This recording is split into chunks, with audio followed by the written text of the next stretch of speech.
Pour le reste, moi je te rejoins pareil sur Scream, le premier. On était sortis de la salle, on avait fait le même constat à l'époque, tous les deux. Et pareil que toi, quelques années plus tard, c'est un film que j'ai réapprécié, je l'ai revu, j'ai beaucoup plus apprécié. J'ai pris du recul aussi, je l'ai revu comme une revisite et aussi une critique aussi du genre. Oui, tout à fait. Parce que ça ne se contente pas de reprendre les codes et de les réadapter, mais ça critique dans un certain sens aussi le genre. Donc j'ai trouvé ça assez malin et aujourd'hui je trouve que c'est un film qui est ultra efficace. On en reparlera certainement à un moment ou un autre de cette intro. Et d'ailleurs, tu avais fait une très bonne analyse de cette intro, Adrien, dans un épisode Timeline. Mais merci. Cette scène est juste, encore aujourd'hui, 30 ans plus tard, elle est juste folle. Il y a des super séquences dans le film. Et donc, aujourd'hui, pour moi, ça reste un slasher, même si, encore une fois, il est un peu différent de ce qui se faisait au moment de l'âge d'or. Mais c'est un slasher majeur. L'intro du 2... je la trouve très réussie dans le cinéma. Oh, le 2 est fou. J'étais allé voir le 2 au cinéma aussi et je m'étais dit, putain, ça part, on continue. Et puis après, patatras, on commence dans le méta et à partir de là, c'est terminé. Et plus on a avancé dans la saga et plus on est tombé dans, justement, je me répète un peu, mais on est tombé dans ça. Et là, honnêtement, je me suis dit, mais c'est quoi l'intérêt ? Et ça m'emmerde et je vois pas ce que ça apporte de plus. Et puis...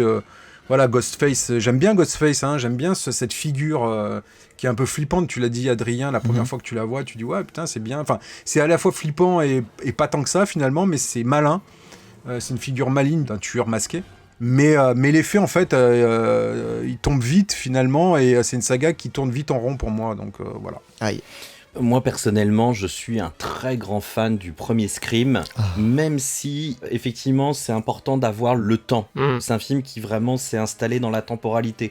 Pourquoi ? Parce que moi, quand je le vois, c'est au cinéma à l'époque, dans l'actualité, et je suis moi-même fan des slashers que je suis en train de récupérer en vidéoclub, etc. Donc je suis gros fanboy des slashers, et quand le film sort avec la promesse de tout déconstruire, et puis il y a un côté un peu ironique parfois dans le film, forcément j'ai l'impression d'être attaqué dans ce que j'aime en fait, même si je suis moyennement fan de tous les slashers, c'est pas mon sous-genre préféré, mais j'ai l'impression d'être attaqué quand même là-dedans. Et d'avoir le barreau d'honneur, et parce que c'était le discours qu'on entendait dans les magazines spécialisés, que après ça il y aurait plus rien en fait. Et donc force est de constater que à la sortie du cinéma, on est quand même séduit par le film qui est quand même excellent, et qui malgré tout joue à armes égales, parce que cette introduction qui est absolument fabuleuse, et Adrien, l'analyse que tu en as faite est super, on conseille tous nos auditeurs à aller la revoir parce qu'elle est quand même juste incroyable.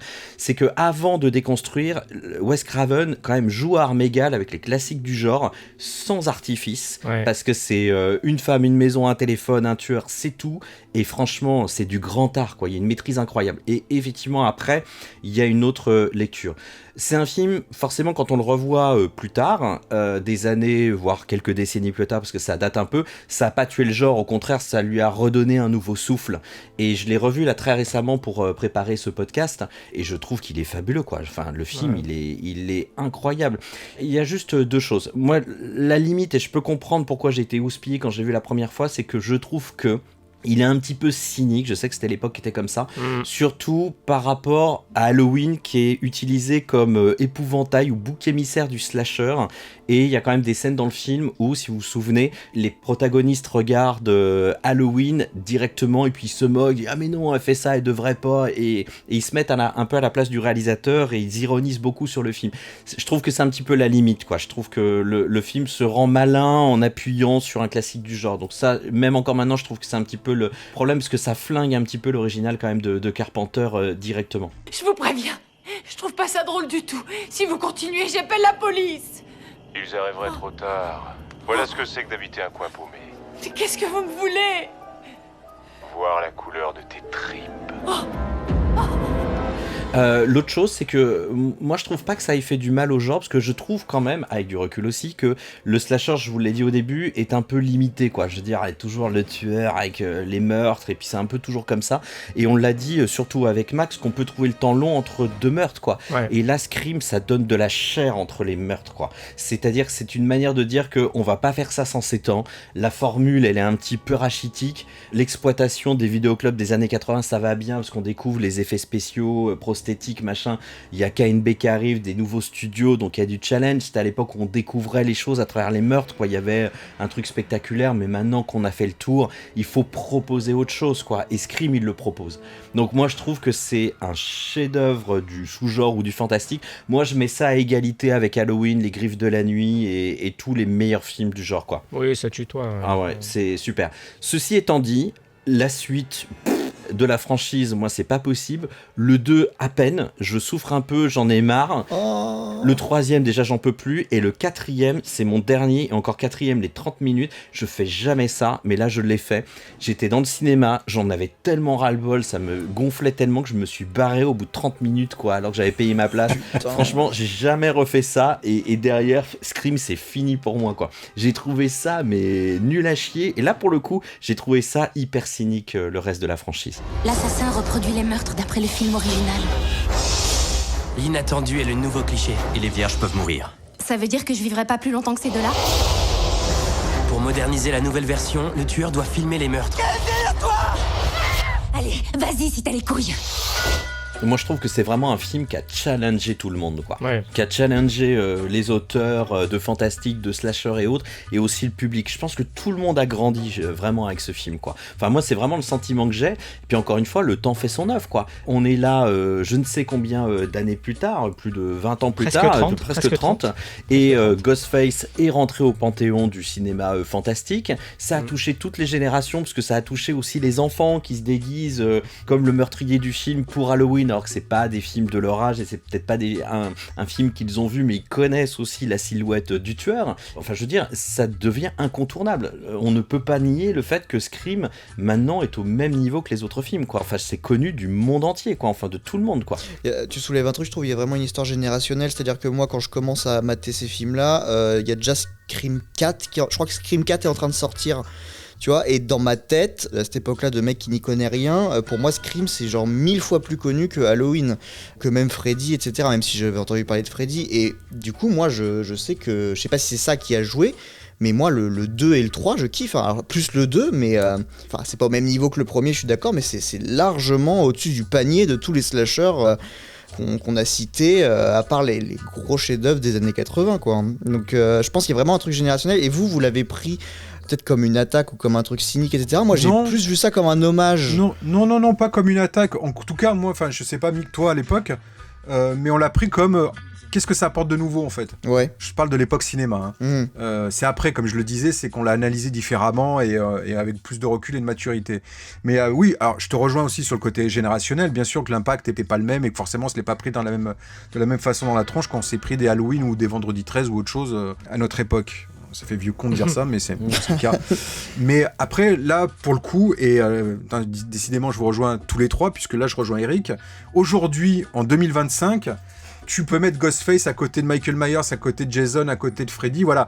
Là, on a le panel des 4 majeurs qui datent aussi bien de l'âge d'or des années 80 ou des années 90.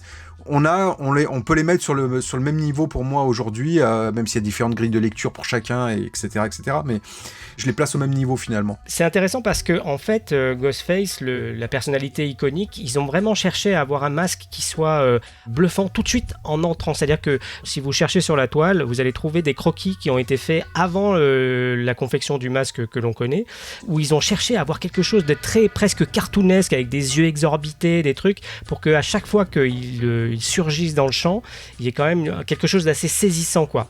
Un slasher, un bon slasher aussi, c'est un tueur iconique. Et finalement, dans la masse de slashers qu'il y a eu dans les années 80, un peu moins dans les années 90, et même par la suite, c'est quand même difficile d'avoir un personnage dont on reconnaît tout de suite le look, qui soit vraiment iconique, parce que très souvent c'est un peu interchangeable. Alors oui, le masque, c'est un crâne en métal, comme dans Laid to Rest, qui n'est pas génial d'ailleurs comme film. C'est l'arme en fait, souvent. Oui, alors il y a l'arme aussi, mais vraiment l'allure du personnage, il y a quand même quelque chose, tu vois, justement tous les monstres qu'on a cités. Ah oui, non, mais c'est le plus important, mais je veux dire, dans les slashers des années 80, c'est plus l'arme qui change. Non, mais c'est intéressant ce que tu dis, Adrien, parce que l'arme, tu vois, The Burning, tu retiens plus le sécateur. Oui. Ouais. Dans Slumber, tu retiens la perceuse. Le charisme du tueur, sans rire. Bon, bref, au-delà du niveau du film, tu retiens sa foreuse. Au-delà du masque, l'arme, je trouve que tu soulignes quelque chose qui est assez important dans le slasher, le charisme, entre guillemets, enfin, pardon de l'expression sensation de larmes aussi, quelque part, c'est ce qu'on retient pour certains, quoi. Ouais, c'est ce qu'on va chercher. Avec moi, t'as rien perdu, parce que je vais te faire un deuxième trou du cul. Avec ton sang, je vais repeindre les murs et jouer au tennis avec tes burnes. Si ça téléphone, décroche pas ma conne. Ta gorge, je vais la trancher. Ton cul, je vais le défoncer. Je vais faire de ton prépuce une capuche pour les puces. Peace. Donc a priori on est tous d'accord sur Scream, sur le fait que c'est un classique malgré tout dans ce qu'il propose de nouveau, mais qu'est-ce que vous pensez maintenant des parodies qui se sont quand même acharnées sur le slasher à la même période ? Il y a la série des Scary Movie, mais pas que. Donc quel est votre avis sur ces films-là ? Est-ce qu'ils ont bien vieilli ? Est-ce qu'ils existent toujours dans l'inconscient collectif ? Est-ce qu'ils ont fait du bien, du mal ? Je sais pas, quel est votre regard là-dessus ? La meilleure parodie des slashers, c'est le film des nuls, c'est La Cité de la Peur. Ah bah moi je suis d'accord. Ouais. Ça, il y en a qu'un seul et unique. Voilà. Red is dead. Attention derrière toi. Ah, série, ça va trancher.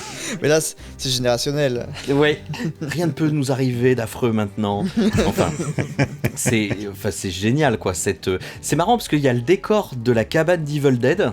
Et effectivement, à l'intérieur, c'est Halloween, quoi. Mais c'est que l'intro. Mais c'est que l'intro. Et c'est un film français. Oui, mais après, le reste du film est un slasher. On recherche quelqu'un qui tue des projectionnistes. Ouais. C'est vrai. Mais c'est vrai. Ouais, c'est vrai. Mais c'est vrai, en fait. J'y avais pas pensé comme ça, mais t'as raison. ODIL, qu'est-ce qu'il a voulu dire ?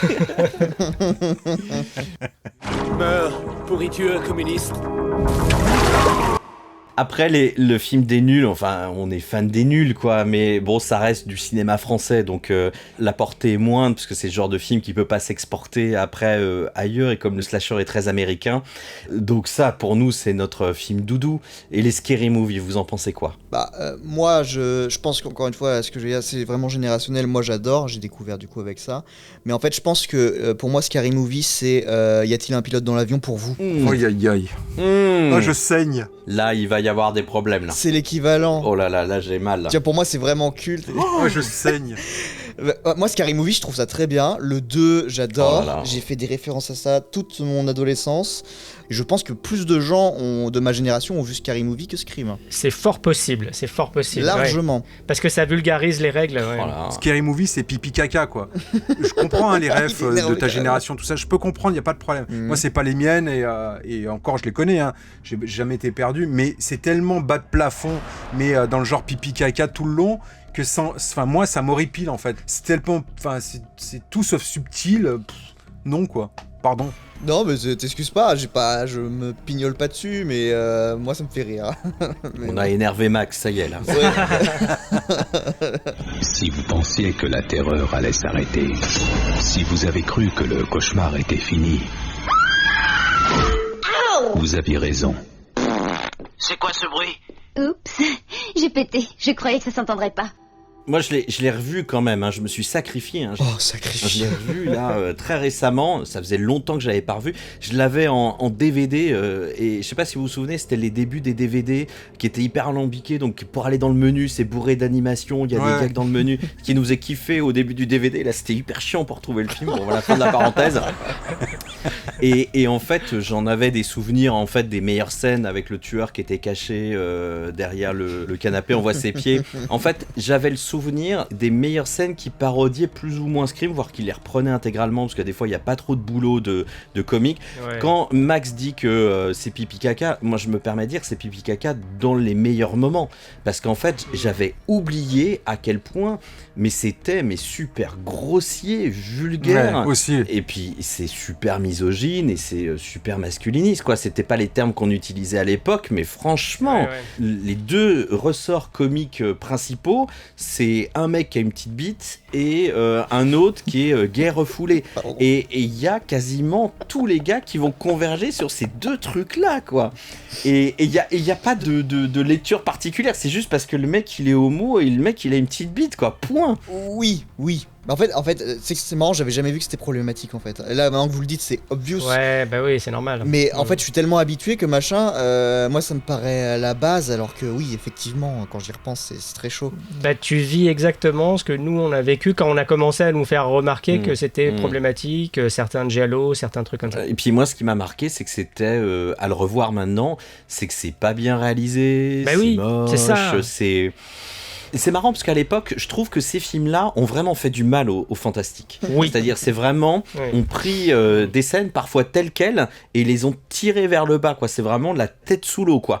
Autant Scream, il a fallu un peu de temps pour que ça tire le genre slasher mais fantastique de manière positive, quoi. Autant ça a vraiment été des coups bas en dessous de la ceinture, quoi. Moi, ça m'évoque des films comme les Porky's du début des années 80. Putain, c'était pas bon ça. Bah, c'est pas réalisé par Bob Clark d'ailleurs, qui a fait Black Christmas. Oui, tout à fait. Bah, on voit, hein, tout est lié. Oh mon Dieu! Je crois qu'il est mort. Mais on peut pas le laisser ici! Dis-moi, Miss Future Juriste, c'est quoi la peine pour un homicide, hein? Souviens-toi, l'été dernier. Bon, quand même, pour relever le niveau dans les années 90, il y a eu des nouveaux slashers et des nouvelles franchises de films, parce qu'il y a eu des suites aussi derrière. Ouais. Donc on a Destination Finale, on a Souviens-toi l'été dernier. Il y a des fois des petits films comme ça un peu isolés. Je sais pas si vous vous souvenez d'Urban Legend, par exemple, qui émergeait, qui est pas terrible, j'avoue.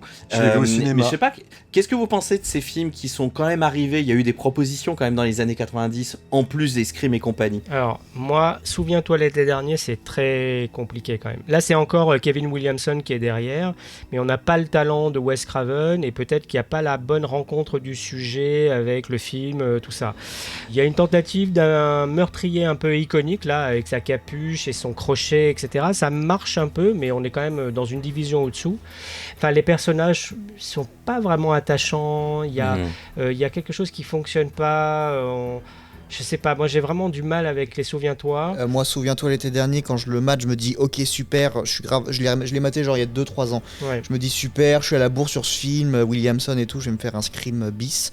J'ai trouvé ça vraiment pourri. Franchement, c'était Scooby-Doo. En plus, il y a grave du casting de Scooby-Doo. Ouais. Donc, pour moi, Scooby-Doo qui a été raté quand même. Ouais, c'est ça, genre j'ai dit ouais, c'est pas ouf ce Scooby-Doo quoi. En revanche, le 2 est incroyable.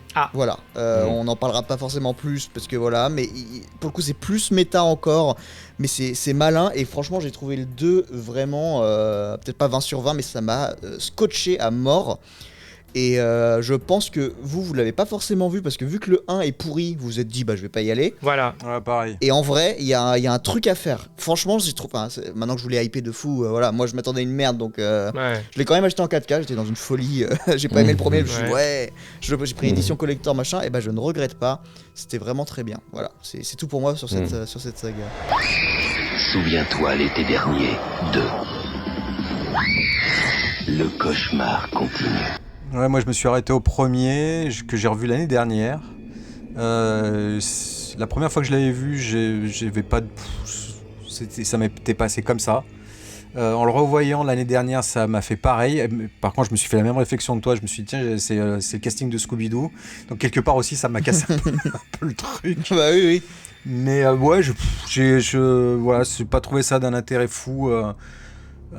Oui, bien sûr, ça reprend tous les codes, mais c'est gentillet, c'est tellement light, ça m'a pas intéressé plus que ça. Et donc c'est pour ça que en effet je suis pas allé voir le 2, j'ai pas eu le 3, j'ai eu le remake, j'avais même pas envie de le voir donc voilà. Puis il faut dire aussi qu'il pompe allègrement House of Sorority Hero, c'est-à-dire que c'est le même principe, hein. C'est un film qui est pas sorti en salle je crois en France, qui a été remaké d'ailleurs par la suite, mais c'est le même principe de au début les jeunes filles vont être confrontées à un mort, à un cadavre sur les bras et elles vont décider de le cacher et donc elles sont rattrapées par quelqu'un qui va les menacer. C'est exactement le canevas du film de 83 là, House of Sorority Row. Et donc bon, sorti de ça, c'était peut-être la seule bonne idée de Souviens-toi l'été dernier. Et donc là, c'est quand même compliqué parce que même ça, on peut pas lui rendre ses lauriers quoi. Voilà, c'est un peu naze quoi. C'est un film, je trouve, qui est difficile à voir maintenant. J'ai pas vu la suite, hein, donc Adrien, on va suivre tes conseils. Ouais, franchement, c'est très très bien. Mais c'est marrant parce que quand c'est sorti, c'était quand même un film qui avait de l'importance. Et d'ailleurs, dans Scary Movie, des scènes entières de Souviens-toi l'été dernier sont parodiées. Hein. C'est pas tout à fait à égalité avec Scream, mais quand même, il y a un ressort assez assez important de la parodie qui est tirée de ce film-là. Donc c'est pour ça que c'est un film qui... Et aussi parce que ça a été un méga carton à l'époque. Hein. Oui, tout à fait. Oui. C'est vraiment quelque chose qui avait compté, mais je trouve que ça n'a pas du tout survécu quoi, les années derrière. Quoi. C'est un film qui est difficile. Mais parce que le tueur est pas iconique comme Ghostface, et surtout il a eu du succès parce qu'il arrive après Scream, et donc par effet d'entraînement, ça lui a... Exactement. Voilà, c'est ça. A contrario, moi, Destination Finale, je suis pas très fan de la franchise. Moi, il y a le premier et le tout début de la séquelle. Ouais. Je trouve que là, on est sur une proposition de slasher post-Scream, là qui est pour le coup, qui est vraiment intéressante. On sent le passage de Scream, parce que le concept est quand même très particulier. Les meurtres, c'est pas juste du one-to-one ou à l'arme blanche. Là, on est dans une espèce de surenchère, mais de surenchère qui est assez maligne et intéressante, et intelligente, et moderne. Et ça, je trouve que, enfin, moi, Destination Finale, ça fait partie des films que j'aime bien, quoi. Même encore maintenant. La mort n'en a pas fini avec nous. Je sais qui est le prochain. Personne n'a le contrôle de la vie et de la mort, à part ceux qui prennent des vies, en causant la mort. Je ne la laisserai pas faire. Tu te prends pour Dieu? Moi je te rejoins, j'aime beaucoup les deux premiers. Je sais que c'est pas votre cas, mais je préfère le 2 même. En fait, ce qui me casse le truc à chaque fois dans le premier, c'est la fin à Paris qui est tellement ridicule. Oh, c'est dégueulasse. Mais j'aime bien les deux premiers. À partir du 3, je suis arrivé jusqu'au 5. Hein, je me suis arrêté au 5. Donc j'ai poussé quand même. Mais le 3, 4 et 5, le 3, à la rigueur, il y a 2-3 scènes à la fête foraine, tout ça qui passe. Mais en fait, encore une fois, c'est une mécanique, on est toujours dans la même mécanique, finalement, ça n'apporte rien de nouveau.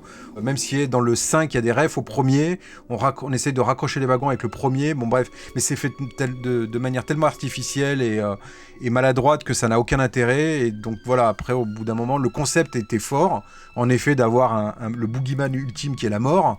Ça marche bien dans le premier, ça marche bien dans le 2, et parce que dans le 2, c'est plus graphiquement que ça fonctionne, mais la mécanique est déjà rodée, et donc après, ça n'a plus aucun intérêt, quoi.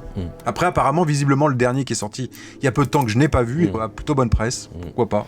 Ce qui est intéressant, c'est que ça pointe quelque chose de relatif au slasher, c'est-à-dire qu'on sait qu'il va y avoir un meurtre, et c'est comment on va y arriver. Ouais. Donc voilà, cette anticipation-là qu'on avait déjà dans le giallo et tout ça, on la retrouve dans le slasher, et justement, Destination Finale joue sur ce canevas-là, c'est-à-dire qu'on sait que le personnage va mourir, ou potentiellement va mourir dans cette scène, et l'idée c'est de tirer sur la corde du suspense pour nous dire comment ça va se passer. Et donc voilà, l'idée, c'est ce qui nous fait kiffer en regardant ce type de film, c'est de voir toute l'ingéniosité des scénaristes pour nous faire dire il va se passer ça, non, finalement ça va être ça, et finalement c'est une combinaison, parfois c'est le gaz plus l'allumette plus le machin, etc., qui fait qu'il y a le suspense qui est créé. Donc c'est assez astucieux. Et quelque part, ça se met aussi dans le canevas du slasher, puisqu'on récupère l'aspect fun, l'aspect avec des jeunes gens, tout ça. Maintenant, c'est vrai que c'est dans la mécanique, je trouve que ça marche à la rigueur sur le premier film, et une fois que le premier film est fait, bon, bah, c'est juste une répétition, c'est l'inventivité des meurtres qui peuvent être intéressantes, mais ça m'a pas forcé à aller plus loin que le 2. A contrario, toutefois, sur l'intro du 2, il y a une intro qui est fabuleuse sur une autoroute. Elle est folle. C'est fou. Ouais. Il n'y a que ça. Hein. Il n'y a que ça, je suis d'accord avec toi. C'est très difficile de prendre la route et d'être sur la route et de passer à côté de certains camions parce qu'on y pense forcément, quoi. C'est quand même quelque chose d'assez traumatisant, quoi. C'est ouf, hein. Ouais. C'est ouf de passer un camion à côté d'un camion qui a des troncs d'arbres. Ouais. Tu penses automatiquement à ça. Ouais, il y a un truc, que n'a pas réussi à faire le premier, justement. Il n'y a pas une scène comme ça aussi forte qui cannibalise le film, mais le premier, bon bah voilà, il a quand même mis en exploitation la formule, parce que c'était la seule bonne option, parce que finalement la mort qui s'attaque aux gens, oui bon c'est pas plus intéressant que ça. Ce qui est intéressant, c'est le mécanisme scénaristique. Ouais. C'est ça. Le bus a eu un accident. Michael Myers s'est échappé. Il va retourner à Haddonfield, c'est chez lui. Je dois protéger ma famille. C'est pas pour rien si on est censé avoir peur cette nuit-là. Ça fait longtemps que je me prépare pour cette nuit. Il ne faut surtout pas traîner dans les rues ce soir. Restez pas là, rentrez! Restez pas dehors! Critiqué, parodié, ringardisé, et pourtant, tels les tueurs qu'il met en scène, le slasher est toujours vivant, et il revient pour se venger. Après avoir fait profil bas dans les années 2000, les tueurs masqués ressortent du placard dans les années 2010. Un comeback inattendu et massif qui démontre que le slasher parle à une toute nouvelle génération de spectateurs. Alors, on est d'accord que l'on oublie tous les remakes des années 2000, tout y est passé, Freddy, Jason, Halloween par Rob Zombie, mais rien ne peut rivaliser avec les originaux. Et bien justement, c'est le retour des sagas originales. La société Blumhouse, spécialisée dans le cinéma de genre à petit budget, déterre Halloween qui devient une nouvelle trilogie en 2018. Forcément, ce reboot va donner des idées à la saga Scream, qui devient une série TV, puis revient en salle pour un 5e, 6e, 7e opus. Idem pour Destination Finale, dont un 6e film est sorti en salle récemment. Bien entendu, les nouveaux venus réclament leur part du gâteau. Netflix diffuse les Fear Street, une série de films au goût vintage. L'auteur et réalisateur T. West occupe l'espace avec sa trilogie mettant en scène Mia Goth avec X, Pearl et Maxine. Damien Léon invente le tueur Art le Clown pour la saga Terrifier où Slasher rime avec Splatter, le gore outrancier. Quant au petit malin de l'industrie, il guette patiemment que les héros Disney de notre enfance tombent dans le domaine public pour transformer Mickey, Winnie l'ourson ou encore Popeye en tueurs sanguinaires à la Jason Voorhees. Pour relever le niveau, on peut compter sur l'Elevated Horror justement. Les intellos de l'épouvante vont oser des slashers au concept alambiqué. Happy Death Day mix slasher et boucle temporelle. Grand prix à Gérardmer en 2025, A Violent Nature nous propose un pur slasher type Vendredi 13, mais vu uniquement du point de vue du tueur en mode éléphant de Gus Van Sant. Alors la team, quel est votre regard sur le slasher moderne ? On commence par les nouvelles versions des vieilles franchises. Allez, on commence par Halloween. Moi, quand Halloween sort du coup en 2018, c'est pile la période où je commence à être moins naïf sur le truc. Ça fait déjà un petit temps que j'ai bouffé du slasher, etc. Donc je suis très très hypé. Et j'y vais du coup au cinéma avec mon père et j'y vais en mode cinéphile nazi. Je pars pour le défoncer et en fait j'ai grave aimé. Finalement, j'ai bien aimé au cinéma, j'ai trouvé mon compte, j'ai trouvé que c'était plutôt malin. Après, c'était au tout début de cette nouvelle vague de slasher et de reboot. De reboot, voilà. Donc j'étais peut-être un peu plus indulgent finalement, même si j'étais allé avec des a priori, et j'ai bien aimé. Après, pour les deux autres qui suivent, c'est à gerber, je trouve. Enfin, c'est vraiment le bas de... Enfin, c'est terrible. Enfin, Kills et Ends, je trouve ça vraiment à chier. Mais celui-là, moi, j'ai bien aimé. Je sais pas ce que vous en avez pensé en tant que fan hardcore de Halloween. Mick, est-ce que toi, tu as tenu ou... Alors, moi, je fais juste un toute petite aparté sur le Halloween de Rob Zombie parce qu'il y avait un truc qui était assez intéressant dans le Rob Zombie, c'est qu'en gros, c'est pour moi à la fois sa force et ce qui le limite aussi pour moi, c'est que plutôt que de refaire un remake lambda, ce qu'il fait dans la dernière partie du premier film, il part dans justement les segments qui sont pas abordés dans le film de Carpenter, c'est-à-dire il développe toute l'histoire psychologique du gamin dans l'hôpital psychiatrique, sa relation avec le docteur Loomis et tout ça. Et il intègre son propre cinéma, inspiré du cinéma gothique et surtout très bourrin. Autant l'original de Carpenter, il y a un côté très presque géométrique dans la mise en scène, voilà, c'est millimétré, calme. Il y a quand même une sorte comme ça, une violence sourde. Dans le Rob Zombie, c'est très bourrin, très à l'image des années 2000, justement, le film d'horreur des années 2000, post-11 septembre, Guantanamo, etc. Donc il y a un truc comme ça que je trouve assez intéressant et en même temps, en crédibilisant le personnage, je trouve qu'on perd complètement la force de ce que fait Michael Myers. Donc j'y trouve pas vraiment grand intérêt. En chacun de nous se cache une part d'ombre. La plupart des gens savent s'en éloigner. Mais certains se laissent consumer.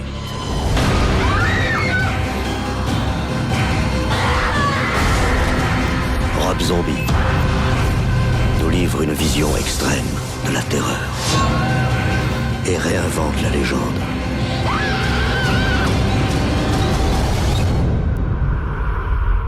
Halloween. En revanche, il réintègre des idées comme ça dans Halloween 2, qui est un peu foutraque, qui n'est pas toujours très bien réalisé, etc. Mais il y a des idées vraiment assez fulgurantes. Il y a un côté beaucoup plus Rob Zombiesque dans le film, et il y a des choses qui sont intéressantes, et il y a une mythologie étrange qui s'est créée autour du personnage, de ce qu'il voit, les visions qu'il a, etc., que je trouve pas inintéressante. Pour Halloween, moi le premier Halloween le reboot, j'y suis allé pour plein de raisons. Je sais qu'il a été adoubé par Carpenter. Alors est-ce qu'il cachetonne ou pas, je ne sais pas, mais il a été adoubé par Carpenter qui en signe la musique avec son propre fils. La bande originale est vraiment fabuleuse. Il y a un retravail sur la bande originale de Halloween qui est vraiment très très bien traité. Il y a des ajouts avec des guitares qui sont hyper intéressantes. Et le film est pas inintéressant. On reprend une Laurie Strode bien plus tard dans sa vie. Qu'est-ce qu'il y a après l'aftermath de tout ça? Comment elle se reconstruit, tout ça. Donc là, le film exploite ce filon-là avec Jamie Lee Curtis qui est fabuleuse dans le film, qui soutient le film de bout en bout. Maintenant, bon, voilà, le film peine quand même à tutoyer l'original de Carpenter. Bien sûr, il y a des plans séquences, il y a des choses comme ça. J'ai trouvé ça pas mal, mais je me suis pas tapé le cul par terre. Et surtout, il y a des trucs un peu chelous qui se passent avec le Dr Loomis dedans, en fait, les revirements de situation que j'ai eu du mal à intégrer. Et après, le deuxième, j'ai trouvé ça épouvantable. Vraiment, j'ai trouvé ça vraiment naze de bout en bout. Et j'ai pas vu le troisième, justement parce que le deuxième m'a déjà coupé la chic. J'avais pas envie d'aller voir plus que ça. Le croque-mitaine. Tout ce temps passé à te cacher, à te préparer, tout ça, pour rien. T'en as fait ta priorité avant ta famille.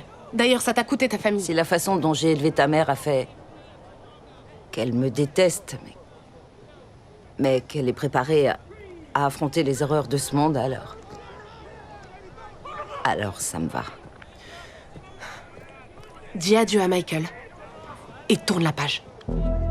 Le reboot de 2018, j'ai vu que le premier, que j'ai regardé d'un œil parce que voilà, j'étais complètement détaché. Enfin, ça me plaisait de replonger dans cet univers-là, de revoir Jamie Lee Curtis. Et c'est intéressant ce que tu dis, Mick, justement pour cette raison-là, de revoir le personnage de Laurie Strode 40 ans après. Mais en fait, le film m'a pas intéressé. Je l'ai regardé d'un œil, comme ça, voilà. D'un œil un peu détaché. Et ça m'a pas donné envie de voir les deux autres. Je les ai achetés en support physique, mais j'ai jamais eu envie de les voir. Et je reviens par contre sur les deux Rob Zombie. En effet, je les ai trouvés, je suis d'accord, ils ont autant de qualités que de défauts, mais j'ai trouvé que c'est, voilà, au moins il y avait une proposition. Ouais, voilà. Voilà, moi c'est d'avoir une proposition. Elle est ratée, certes. Elle déconstruit quelque chose, tout un mystère qu'on aurait aimé garder. Mais je les trouve pas inintéressants, donc je les déglingue pas. Je les vénère pas non plus, mais je les déglingue pas. Et justement, par rapport au film de Green de 2018, donc le seul que j'ai vu, je trouvais que là, pour le coup, il y avait moins de propositions. Ouais. Oui, on retrouve Laurie Strode. Ça, pour le coup, je viens de le dire, c'était intéressant. Mais c'est tout, en fait. Ouais. Pour ça, je me suis dit, bon, bah, la suite, j'ai pas envie de le voir. Et ce que vous venez de me dire sur les deux suivants ne me donne pas forcément envie de les voir non plus, quoi.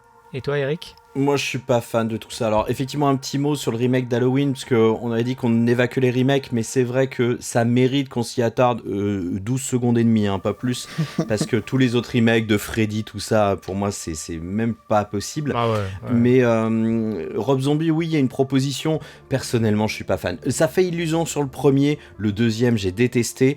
Et quand tu parles, effectivement, Michael, de voir qu'on voit la psychologie de Michael Myers enfant, mais personnellement, je m'en fous. Ouais. Tout comme le frère de la sœur du grand-oncle, du cousin germain, tu vois, qui a été exploité dans les séquelles.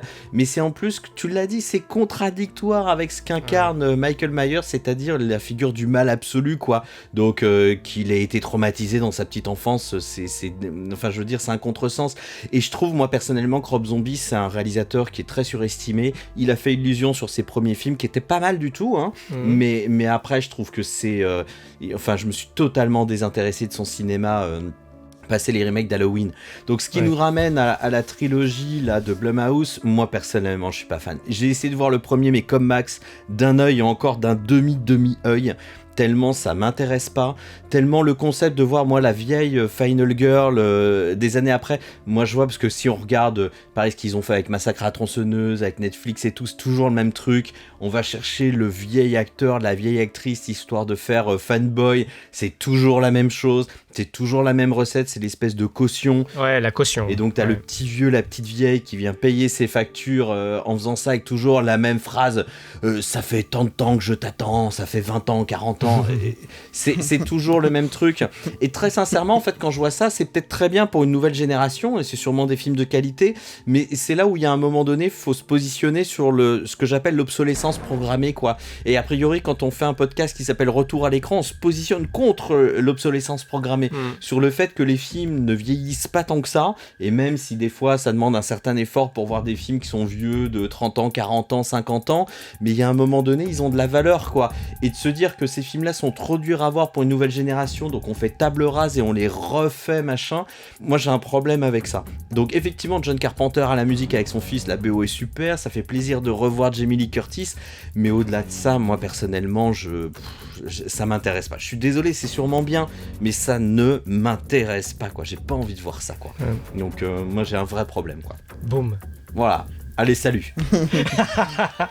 Est-ce que parmi vous, des courageux, des téméraires ont essayé de regarder Scream en série télé sur Netflix, enfin diffusé sur Netflix? Si, vite fait, très vite fait, au moment où c'est sorti, et j'y ai vu aucune filiation, j'ai rien bité en fait à ce projet. C'est même pas... Ouais, voilà, on comprend rien. Moi je me suis arrêté au premier épisode, je me suis dit, mais ils sont complètement à la ramasse les mecs, ça n'a rien à voir, c'est même pas le même masque, c'est quoi ce... Ok. C'est quoi ce truc? Oui, non, enfin... En fait, ça me rappelle, vous savez, les tout premières tentatives de films de super-héros où les mecs essayent de faire des films de super-héros sans comprendre qu'est-ce que c'est un film de super-héros. Bah, c'est exactement pareil. Là, on essaye de faire Scream sans savoir ce que c'est, quoi. Il y a un truc... et il y a eu plusieurs saisons en plus, hein, c'est incroyable. C'était en 1978. Il y a 5937 jours. Shadyside, son passé chargé d'horreur lui a valu un tout autre surnom, la capitale du meurtre aux États-Unis. Qu'est-ce qui nous arrive ? Ces massacres se reproduisent sans arrêt et toujours à Shadyside. Vous êtes la seule personne qui a survécu. Comment on peut mettre fin à tout ça ? Il faut retourner dans le passé, là où tout a commencé. En 1666. Bon alors, comme on est dans les nouveaux acteurs du marché, donc Netflix, alors je crois que parmi vous, il y a des courageux qui ont essayé Fear Street, la nouvelle série trilogie, mais avec des quintuples suites spin-off déjà, on n'y comprend rien. Oh oui. Ça se réclame ouvertement du slasher des années 90 a priori, même s'il y a des versions qui sont plus orientées sur les 70s, etc. Alors ça vaut quoi Fear Street ? Bah écoutez, pour moi c'était une bonne surprise, Fear Street, alors j'ai vu que le 1 et le 2. J'attendais à rien de ce truc-là. Généralement, des prods Netflix, j'attends pas grand-chose. Et j'étais agréablement surpris. C'est un bon hommage, justement, alors le premier au slasher des années 90. Il y a les refs, elles sont évidentes. Mais la réalisatrice a plutôt bien utilisé ça. Alors, moi, je suis pas d'accord. Je sais déjà, j'anticipe déjà le fait que tu vas dire que c'était chiant. Alors oui, comme tous les slashers, ça met un peu de temps à démarrer. Mais là, pour le coup, je trouve qu'il y a pas mal de propositions, il y a pas mal de tentatives qui sont parfois réussies. Des meurtres... Je sais que tu vas dire exactement le contraire, mais je trouve qu'il y a des meurtres hyper intéressants graphiquement. Ça dure 1h45, je me suis pas emmerdé, j'ai trouvé ça, voilà, c'était une très bonne surprise. Et vraiment, on a toutes les rêves, tous les codes, il y a une très belle direction artistique. On a toutes les rêves, tous les codes des années 90. Le mal est parmi nous. Il se régale de nos méfaits. S'ils veulent une sorcière, je vais leur en donner une. Sorcière ! Sorcière ! Je maudis cette ville. À tout jamais. Pour la faire courte, les 3 premiers films étaient prévus pour sortir au cinéma. Ce ne sont pas des productions Netflix à la base, mais elles ont été produites au moment du Covid. Donc elles ont été rachetées par Netflix, qui se les a appropriées, qui les a diffusées. Mais ça devait sortir au cinéma dans un intervalle d'1 semaine ou 2 semaines, je crois, à l'époque. Et donc ces 3 films ont été tournés en même temps. Donc il y a déjà des connexions avec la suite. Et donc le premier t'introduit un peu ce qui va se passer dans le deuxième épisode, qui lui se passe en 1978 et qui lui reprend tous les codes des slashers de l'âge d'or. Et là aussi c'est plutôt bien réussi, c'est plutôt bien vu. La réalisatrice, elle a bien assimilé tout ça, elle s'en est ni moquée, on sent qu'elle connaît bien son sujet, elle s'en moque pas, elle fait pas de la rêve pour faire de la rêve non plus, c'est bien intégré dans une histoire plutôt intéressante qui est adaptée aussi à la génération actuelle, et je pense que c'est une saga. Après il faudra que je vois le 3, j'ai pas vu le Prom Night qui là pour le coup est une production purement Netflix et qui visiblement est de piètre qualité, mais en tout cas des 2 premiers films que j'ai vus, je trouvais que c'était une bonne passerelle générationnelle finalement, entre la première génération, c'est-à-dire la nôtre, celle qui a vu l'âge d'or des années 80, la tienne, Adrien, celle des années 90. Peut-être que j'étais bien luné, je ne sais pas, mais en tout cas, j'ai trouvé ça plutôt intéressant. Très très bien luné. Moi, je pense que tu étais en forme parce que j'ai essayé donc le 90, je me suis endormi au bout de 20-30 minutes. J'ai essayé le deuxième, je me suis endormi au bout de 20-30 minutes. J'ai réessayé le premier, je me suis réendormi au même moment, 20-30 minutes. Il y a un mur que j'arrive pas à dépasser. Moi, je vois la formule avec les tubes de l'époque et tout. En plus, je me dis, ah ouais, donc ils font ça en fait pour la nouvelle génération. Donc ça me fait. Et c'est des chansons que j'adore, qui sont hyper présentes pour moi. Donc je me dis, ah ouais, en plus, c'est des films qui me disent que je suis vieux. Donc déjà, c'est un message que je trouve désagréable, tu vois, dès le début. Non, moi, j'y arrive pas. J'y arrive pas du tout. Et puis, c'est très contemporain, mais avec l'esthétique de la série. Donc faut aimer les plans ultra classiques, le personnage au milieu, le chant contre chant pendant 3 heures. Faut vraiment aimer ça, quoi, parce que oh là là, c'est. Mais la lumière est belle. Oui, la photographie est très belle. Après, je te l'accorde, hein, c'est pas de la grande mise en scène et compagnie, mais pour une fois qu'on a une proposition plutôt honnête et pas m'as-tu vu et pas. Alors, je comprends hein, que vous ayez pas aimé. Je peux le concevoir et je pense que j'étais très bien luné quand je les ai matés. Mais parce qu'en fait, je venais de manquer tellement de mauvais slashers que je pense que peut-être que hors contexte, j'aurais trouvé autant aussi chiant et aussi à chier que vous. Mais là, ça tombait et c'est souvent, ça arrive souvent. Hein. Enfin, notre ressenti dépend aussi de notre mood et d'un moment. Ah oui. Et là, je pense que personnellement, c'est tombé au bon moment pour ces 2 premiers films-là. Mais en tout cas, voilà, j'ai trouvé des propositions intéressantes. Un hommage au genre, en tout cas au sous-genre plutôt respectueux et de quelqu'un qui connaissait son sujet. Et moi, quelque part, ça m'a presque suffi à me satisfaire, pardon. Pour Fear Street, moi, mon avis, c'est l'exact opposé de celui de Max. Je me suis endormi à 30 minutes, mais au réveil, j'ai relancé. Tu vois, après une bonne petite sieste, en me disant tiens, peut-être que ça va repartir. En fait, pas du tout. Moi, j'ai trouvé vraiment que c'était une coquille vide. Je trouvais que ça reprenait tous les codes, mais typiquement l'intro, c'est en reprenant cette espèce d'intro Scream avec les mêmes plans, le même ralenti, machin. En fait, j'ai trouvé ça cringe parce que j'ai l'impression que ça s'adressait aux fans de slasher d'un côté en disant t'as vu, je t'ai bien compris, et d'un autre côté à la nouvelle génération, mais qui pour moi ne doivent rien imiter parce que on dirait que ça veut en faire plus que les slashers de base, mais du coup ça n'a pas. Je trouve que ça n'a aucun sens. Ça veut rajouter du lore, on comprend rien, c'est imbitable. Le premier en tout cas, je trouve ça imbitable. Les tueurs, aucun charisme. Ça met un max de musique, mais j'ai jamais vu un montage comme ça. Il t'enchaîne 8 musiques d'un coup, sans transition, genre allez hop. Ouais. Mais putain, mais merde, genre c'est infernal. Qui aime ça, quoi. Je sais pas. J'ai pas du tout kiffé. Et surtout que pourtant je suis plutôt cool sur ces trucs-là. Je veux dire, dès que tu me mets un peu de trucs 80s, des néons et 2-3 musiques Walkman, machin, ça passe. En général, je suis ultra fan de Stranger Things, mais là, j'ai trouvé ça vraiment pas fou. Faut noter aussi que j'ai maté en premier Prom Night, du coup celui que tu expliquais Max, qui a été fait pour Netflix pour le coup, et ça qui est une énorme merde. Du coup je suis parti un peu du mauvais pied aussi, mais ouais non, Fear Street... J'ai oublié de préciser un truc sur Fear Street qui pourra peut-être convaincre celles et ceux qui nous écoutent de voir cette saga, vu que je suis seul contre tous ici. C'est qu'au-delà d'une saga qui reprend intelligemment les codes du slasher, elle les mêle à une histoire de malédiction de sorcière plutôt sympa, je trouve, qui trouve toute son explication dans le 3e film. Voilà, je sais que c'est pas grand-chose de plus, mais voilà. Et je suis très content d'être presque le seul à défendre cette saga. Donne-moi 5 stars qui ont commencé dans les films d'horreur. Jamie Lee Curtis, John Travolta, Demi Moore, Brooke Shields et... Maxine Minx. J'aime pas traîner seul avec le traqueur de la nuit dans la nature. Le traqueur de la nuit. Le traqueur de la nuit. Le traqueur de la nuit terrorise Los Angeles. Ça ira, je sais me défendre. Comme toutes les filles mortes à Hollywood.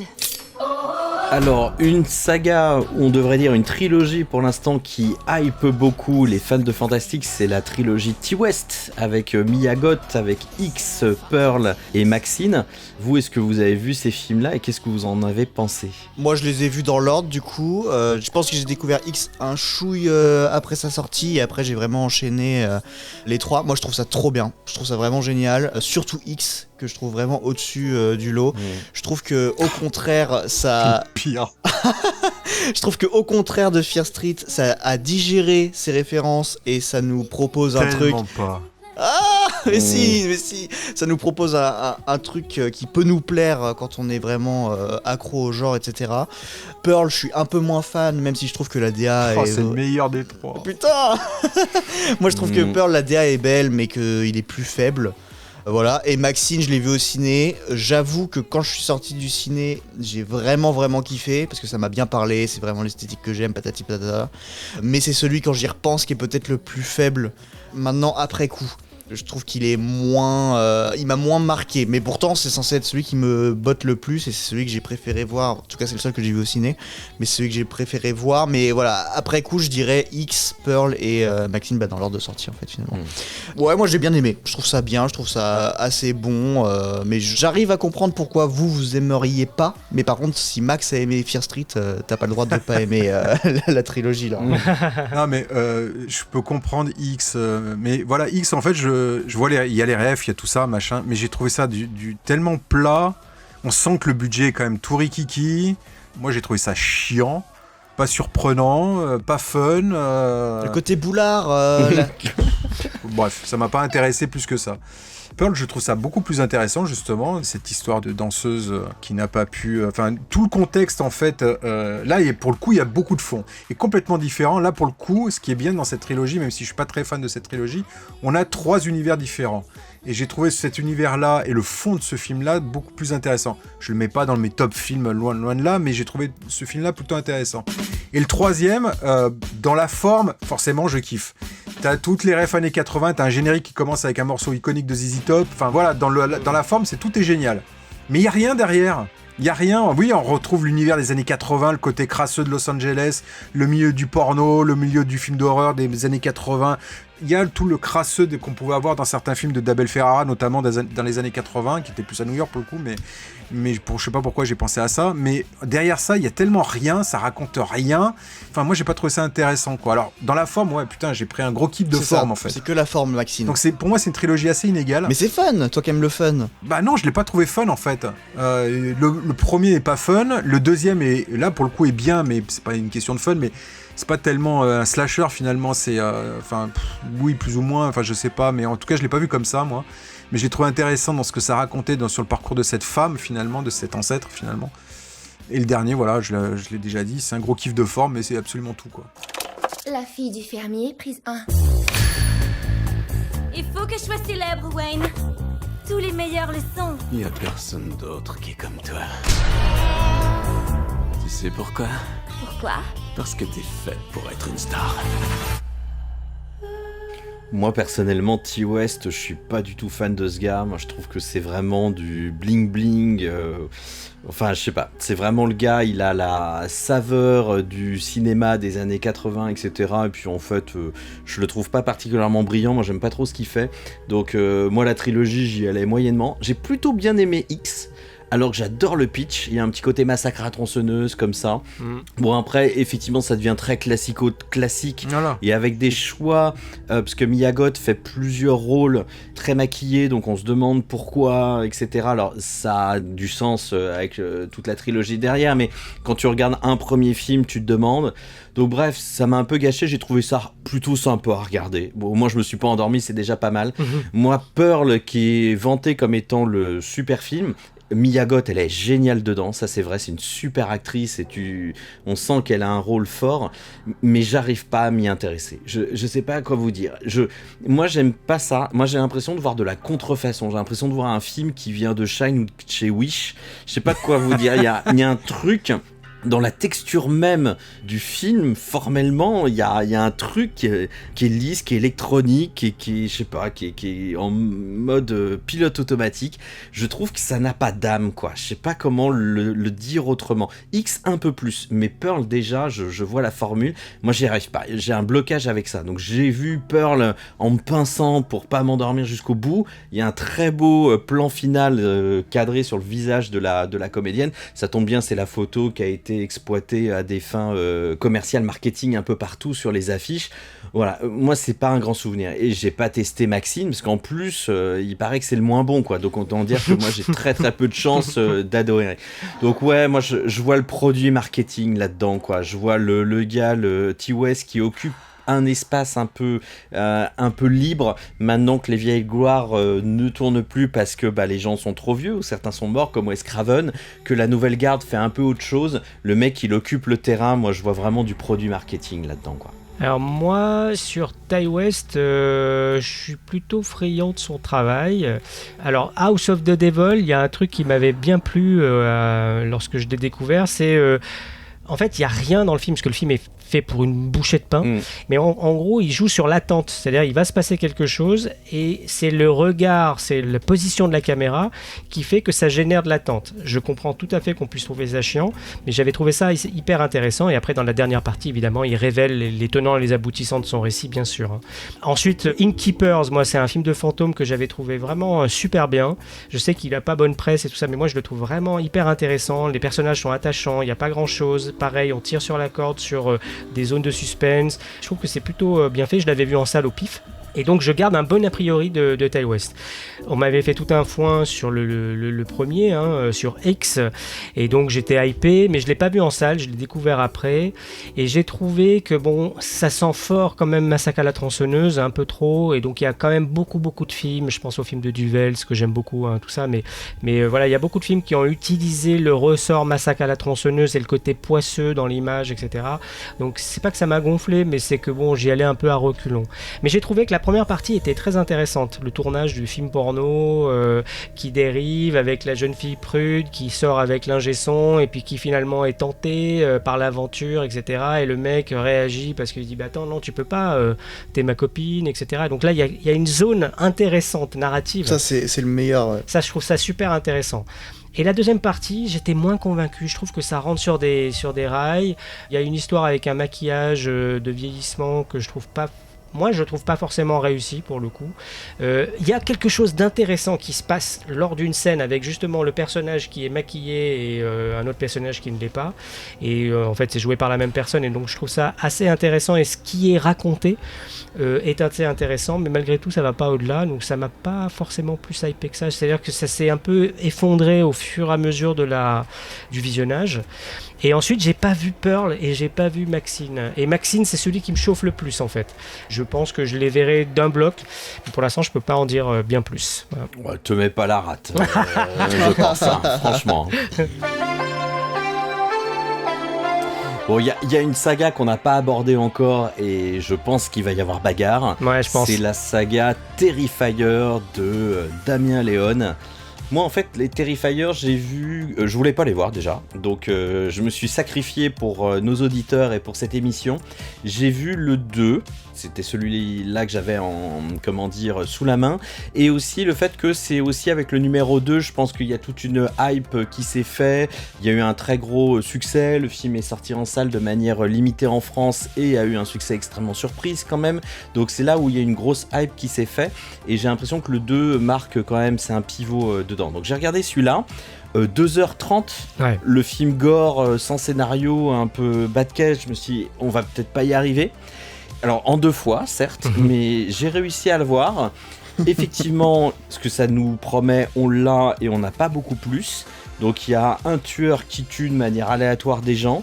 Il y a un début de lore dans ce épisode numéro 2. C'est 1000 fois trop long pour ce que c'est. Ah ouais, c'est sûr. Les meurtres sont archi gore, sont écœurants de gore. Voilà. Mais j'ai trouvé qu'il y avait une âme là-dedans, quoi. Oh. Donc je trouvais qu'il n'y avait pas d'âme dans les Ti West, Netflix et compagnie. Et là, il y a une âme. Ouais. Il y a un truc. Alors effectivement, ça vient de l'underground. C'est pas des gros moyens. C'est un peu bricolo. En termes de montage, c'est d'une mollesse. Le numéro 2, enfin, c'est le même film juste en faisant des raccords corrects. Il y aurait 20 minutes en moins déjà. Ouais, on est d'accord. On est d'accord. Mais le Art le Clown, cette espèce de boogeyman, je pense qu'il va avoir sa place dans le panthéon du fantastique, ouais. Parce qu'il y a vraiment quelque chose qui est vraiment hyper fort, et le personnage incarne quelque chose de notre époque, incarne cette violence de terrorisme, hein, c'est-à-dire que ça tape n'importe où, de n'importe quelle manière, sans aucune raison, donc ça raconte quelque chose aussi de l'époque dans laquelle nous vivons, donc c'est pas si débile que ça en fait. Et le personnage est très étonnant, il est assez fascinant même, d'une certaine manière. Les effets spéciaux sont très particuliers, donc c'est le réal qui les fait lui-même, donc c'est un peu un prétexte au départ. Je suis pas fan de l'histoire des personnages, mais j'avoue que je l'ai vu, ça m'a marqué, je vais pas l'oublier de sitôt, je l'ai traversé, il y a un truc en fait qui s'est passé, quoi. Et donc moi j'ai très envie de voir le 3e épisode. Je suis pas sûr de voir tous les films au préalable qui ont été faits, parce que visiblement ça commence dans l'underground, donc c'est un petit peu laborieux, mais en fait ça m'a vraiment intrigué et moi je fais plutôt partie des conquis. En parlant de surprise, les enfants, on a un invité très spécial avec nous aujourd'hui, tout droit venu de Miles County. Merci d'accueillir Art le clown. Allez, vas-y Adrien, j'essaierai d'avancer mes arguments. Le truc, c'est que moi, j'ai pas de truc précis à dire. Je me suis fait le premier il y a 1 an ou 2 parce que beaucoup de jeunes m'avaient dit qu'ils aimaient le film d'horreur grâce à ce film-là. Donc je me suis dit, ok, bon, bah, je vais me faire violence. J'ai regardé, j'ai trouvé ça à chier. Le premier, j'ai trouvé ça vraiment très très mauvais, cheap. On disait ça ressemble à un fan film. Pas digéré, etc. Et en fait, le truc, c'est que si ce film, je l'avais eu comme ça, enfin, je l'avais regardé comme ça à la télé sans me poser de questions, je me serais juste dit, bon, bah, c'est de la merde, machin. Ce que je ne comprends pas, c'est comment tu te mets à aimer l'horreur avec ce film-là. C'est du porno, quoi. C'est du torture porn, y a rien. Ouais, du gonzo. Ouais, voilà, mais je trouve qu'il y a rien. Le 2... Là pour le coup, moi j'ai passé quelques passages parce que 2h30 de ça, c'est pas possible de... Je comprends l'esthétique de Art le Clown, je comprends qu'il y a un côté charismatique, mais il y a rien.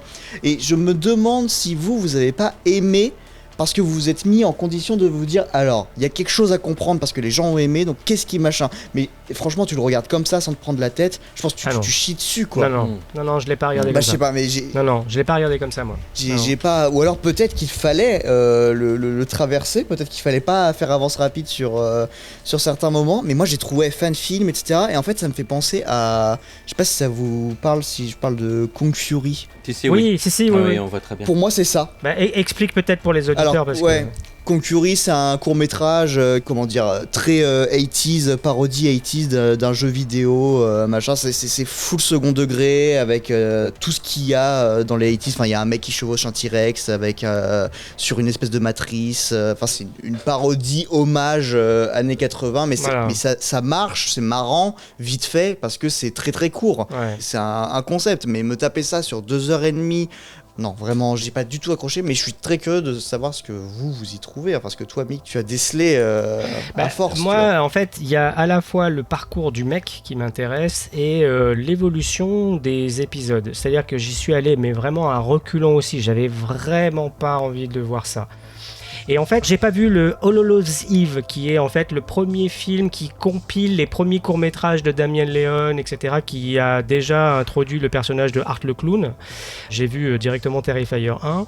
Et effectivement, quand je l'ai regardé, j'ai fait oula, il y a un truc que je pige pas, parce que en fait, on a l'impression qu'il n'y a pas toujours de la bonne maîtrise. Alors, c'est sûr qu'après, quand on lit 2-3 trucs, on voit qu'il a été fait pour $35,000, mais c'est que dalle, en fait, c'est vraiment rien pour faire un film, donc ceci explique peut-être un peu cela.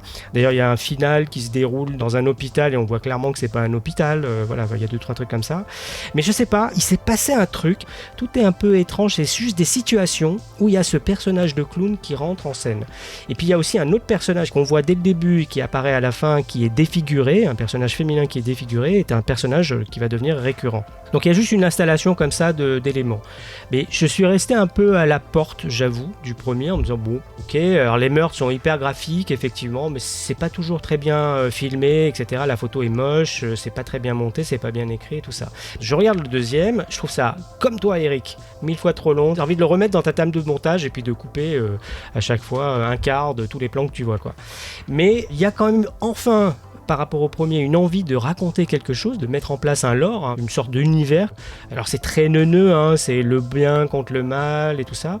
Et c'est sur une iconographie très pop, en fait. Hein. Il y a un truc, par rapport au premier, qui a... Voilà, il y a un truc intéressant dans le premier. Il y a un truc un peu glauque, dark, poisseux, etc., qui se perd un peu avec le deuxième, parce qu'il devient un peu plus pop, mais je le trouve un peu plus intéressant. Ok, c'est trop long, etc., mais dès que les séquences de meurtre arrivent, waouh, ça fait longtemps que j'ai pas vu ça devant un écran, avec des séquences qui s'éternisent sur des meurtres qui sont à la fois drôles et flippantes en même temps. Alors il n'y a pas du tout le mécanisme que moi j'aime dans le slasher, c'est-à-dire comment le personnage va réussir à s'échapper, etc. Ce truc-là d'action, on est plus dans un splatter que dans un slasher, donc c'est vrai que j'ai quand même du mal à le classer dans le slasher, mais je trouve que c'est assez bien foutu. Ces séquences-là sont marquantes, c'est-à-dire que tu n'oublies pas la fille qui se fait scalper, démembrer, etc. Puis après, ça se termine pas, on revient, il y a de la javel, du sel, etc. C'est quand même dans la surenchère, j'ai trouvé ça assez euphorisant parce qu'en fait il y a un vide dans le cinéma américain, il n'y a plus ça. C'est-à-dire que moi j'aimais bien louer des films des fois dans les années 80-90 et prendre un film qui se fond dans la gaudriole, gore, etc. Et il n'y a plus vraiment ça en fait. Et arrive le 3, où là, j'ai trouvé ça mais exceptionnel en fait. J'ai trouvé qu'il n'y avait pas les défauts de longueur du premier. Il y a toujours les mêmes défauts qu'on retrouve un peu partout, c'est-à-dire l'histoire elle est un peu neuneux, c'est très juste uniquement basé sur les meurtres. Mais Art le Clown est vraiment marrant, voilà, il y a des trucs de mime un peu étranges. Et là, dans le 2 et le 3, le passage de la réalité et du rêve est mieux géré que dans le premier où on savait pas trop comment ça marche. Et ce qui m'a pas mal rappelé Fantasme, le premier film de Don Coscarelli, où des fois il y a des choses qui sont maîtrisées, d'autres pas, mais ça confère un truc un peu spécial dans le film. Et le troisième, je trouve que voilà, là, j'ai trouvé que c'était vraiment très maîtrisé. C'est surtout le personnage de la fille qui est défigurée, qui s'appelle Victoria, que je trouve vraiment glauquissime et en même temps drôle. Et je sais pas, j'ai été happé et complètement fasciné par ce que je vois et j'attends à mort maintenant le 4, quoi. Qui, paraît-il, devrait être la fin de la saga. Qu'est-ce qui t'arrive avec ce clown, sérieux? Ça tourne à l'obsession. On a quasiment fait le tour des slashers modernes, mais on peut pas ne pas parler de l'elevated horror et notamment certains champions comme le fameux A Violent Nature qui est quand même super connu en ce moment, qui récolte des prix, où là c'est dans les vieux pots qu'on fait les meilleures soupes, c'est-à-dire c'est un vendredi 13 mais avec une caméra qui suit de dos le tueur tout le temps. Ou presque. Ou presque. Ouais. Voilà, et surtout ou presque. Donc, qu'avez-vous pensé donc de cette manière totalement nouvelle et novatrice et intelligente de revisiter le vieux slasher des années 80 ? Moi j'ai trouvé ça hyper intéressant, j'ai trouvé que au-delà de son concept qui est plutôt original, mais bon ça trouve pas le cul non plus, je veux dire on a déjà tenté de faire des concepts un petit peu comme ça par le passé, j'ai trouvé que c'était un slasher contemplatif, j'ai trouvé ça très beau visuellement, le sound design époustouflant, les meurtres ils sont incroyables et en fait je trouve que c'est la meilleure façon de faire un slasher moderne, dans le sens où ça saisit parfaitement l'essence du genre, mais ça propose quand même une réinterprétation et surtout c'est ultra réaliste. En fait pour moi c'est Vendredi 13 en mode ultra réaliste. Et ce que j'ai bien aimé c'était que c'était dépouillé, c'est-à-dire que certes on n'a pas tout le fun des années 80, des slashers un peu série B fun qu'on aime et ce que je préfère en soi, mais du coup on est parti sur l'autre côté, c'est-à-dire vraiment le côté ultra réaliste et du coup pour moi c'est un mélange entre Vendredi 13, Massacre à la tronçonneuse et Henry, portrait d'un serial killer. Ça reprend tous les codes du slasher mais presque on pourrait ne pas le mettre dans le slasher parce qu'il y a un côté presque docu bizarre. Moi j'ai vraiment bien aimé, après c'est pas un chef-d'œuvre, pour moi c'est vraiment une expérience, c'est un film qu'on regarde une fois parce que c'est ultra lent, très contemplatif, etc. J'aime qu'ils aient dépouillé le truc. Pour moi c'est pas une critique, pour moi ça chie pas sur le slasher, juste ça enlève tout ce que du coup j'ai détesté dans Fear Street pour le coup, même si ça a rien à voir, mais ça enlève tout ce qui est chiant. C'est-à-dire il n'y a pas le côté on n'a pas de réseau parce qu'on est dans la forêt, machin, il n'y a pas tout ce truc, ces explications dont on s'en bat les couilles de toute façon, on réduit le truc au minimum, il n'y a pas de lore, enfin ça met un tout petit peu de lore et un tout petit peu de background sur le tueur sans pour autant que ce soit toute une histoire, sans pour autant qu'on nous explique comment il faut faire pour le tuer, etc. C'est à peine évoqué et ça suffit. Et au final, ouais, j'ai bien aimé, même si j'avoue que la toute fin, je suis pas trop sûr de ce qu'on me raconte, donc je veux pas m'épancher là-dessus, mais j'ai trouvé l'expérience intéressante. Après la toute fin, moi quand la fin du film est arrivée, le générique, je me dis... Attends, on m'a coupé une scène. Là, il s'est passé un truc. Là, je fais un AVC. Là, ça y est. Et donc, je l'ai regardé une deuxième fois. Je me dis, donc c'est une fin. Donc, je ne savais pas qu'une fin ne pouvait pas être une fin, mais c'est une fin. Ça veut pas dire qu'elle est ouverte. Ça veut dire que le truc s'arrête. Et donc, j'ai fait des recherches. En même temps, ça fait du bien quand ça s'arrête. Hein, on va pas non plus pleurer. Mais j'ai fait des recherches sur Internet pour savoir qu'est-ce qu'on voulait vraiment me raconter. Et je suis tombé sur une ITV du Réal qui disait qu'il avait fait des projections tests avec les parents de son monteur, etc. Et que c'est eux-mêmes qui avaient verbalisé une interprétation. Il s'est dit « Ah oui, ok, donc c'est ça que je veux raconter avec ce film-là. » Donc ça montre que lui-même, il a découvert en fait de quoi parlait son film en discutant avec ses proches quoi, sur des copies de travail. Et ça se veut intellectuel. Moi, ce qui m'a dérangé, alors pour reprendre un peu l'argument, le côté réaliste, moi j'ai eu déjà du mal avec le côté réaliste parce que les personnages, quand il y a des dialogues, il y a des choses comme ça, j'ai pas trouvé ça très crédible dans leurs échanges et tout ça. De fait, on peut pas s'intéresser aux personnages. Il y a personne qui peut être intéressant, puisque la formule qui est le dispositif de mise en scène fait qu'on peut pas être intéressé par qui que ce soit dans ce film. Sauf le tueur. Sauf le tueur, mais il n'y a rien qui permet, moi aussi, il y a ce petit truc à un moment avec la petite voiture, etc. Mais putain, c'est quand même très très maigre. Donc il y a ce truc-là. Et même sur le côté réaliste, j'ai trouvé que la plupart du temps, il y a un personnage qui fait du yoga, qui va mourir, il y a une mort assez graphique, alors qui renvoie un peu à Terrifier dans l'inventivité. Mais j'ai trouvé qu'elle était vachement figée, elle crie, puis elle se laisse embrocher, puis tout se passe comme ça, sans qu'elle soit... elle interagisse. Donc on se dit... Ok, peut-être que c'est pour la sidération. Et le problème que j'ai moi avec le film, c'est que j'étais parti pour regarder un film en point de vue subjectif, objectif, comme on veut, du point de vue du tueur, c'est-à-dire on a la caméra qui est en permanence derrière lui et donc on marche et on marche encore. Alors, pourquoi pas ? J'étais parti dans ce mode-là, donc pas de problème. Mais à des moments, il arrive, il fait des jump cuts. On se dit d'accord, bon, bah ok, donc là c'est vrai que c'est peut-être un peu trop chiant, donc c'est trop sollicitant pour le spectateur, donc il va falloir peut-être faire des petits jump cuts pour accélérer la procédure, pourquoi pas.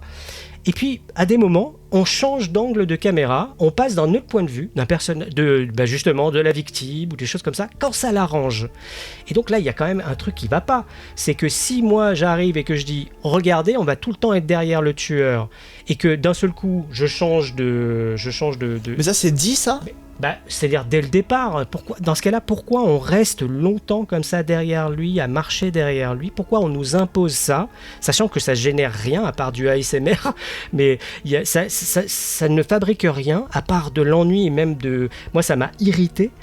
Pour pouvoir ensuite passer sur un autre point de vue et raconter autre chose. C'est pour moi, il est là, on le cherche. Enfin, moi, c'est ça que j'ai aimé, c'est justement le truc sur le... Tu sais, quand il raconte son histoire là, avec le feu de camp à la Reservoir Dogs, là, justement, j'aimais bien parce que je le cherchais. Genre, ce que j'ai aimé dans ce film, c'est que ça faisait longtemps que dans un slasher, etc., que j'étais pas là à scruter derrière, à me dire, attends, mais il est où là ? Est-ce qu'on est censé le voir, etc. Je sais pas, moi j'ai bien aimé, mais c'est sûr que si tu le prends en mode... moi je l'ai pas pris comme ça, je me suis pas dit, tiens, c'est un truc à la... Enfin, on suit vraiment que le tueur. Je me suis dit, il fait ce qu'il veut en fait. Mais oui, c'est sûr que là, du coup, le contrat de confiance est rompu, oui, je peux comprendre. Bah oui, c'est ça. Et donc, c'est du high concept, ça tient pas, donc on fait autre chose, et puis ça contredit le truc, c'est pas grave. Et donc, il y a quand même un enrobage qui est très bien, hein, qui est très classe, qui est très élégant. Ouais, je trouve que la photo, la le mise en scène design, est super. Ouais. Moi, très sincèrement, le premier quart d'heure, j'étais dedans. Surtout, il y a le premier meurtre avec un raccord sur une main. Ça, j'ai trouvé ça fabuleux. Donc, je me dis, ah ouais, en fait, non, ça va être bien. Ouais, et puis, c'est pas du tout tenu, quoi. Il y a un moment... voilà, quoi. Encore une fois, tu sens le truc... C'est un pitch fort, mais après, faut faire un film, quoi, derrière. Mais ouais, c'est ça, faut tenir. Et faut tenir l'intérêt des gens pendant 1h30. Et c'est là où le machin, ça fait... Moi, personnellement, ça a fait pchit, et un gros pchit quand tu vois la fin, franchement. Franchement, c'est pas parce qu'on est le 31 octobre qu'il va revenir.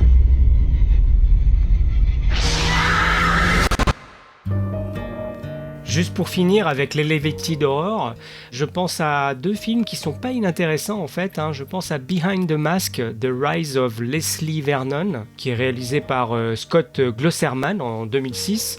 C'est une sorte de found footage, faux documentaire un peu à la Blair Witch, si on veut, où on a un groupe comme ça de reporters qui vont suivre un tueur en série qui se prend un peu pour un boogeyman, quoi.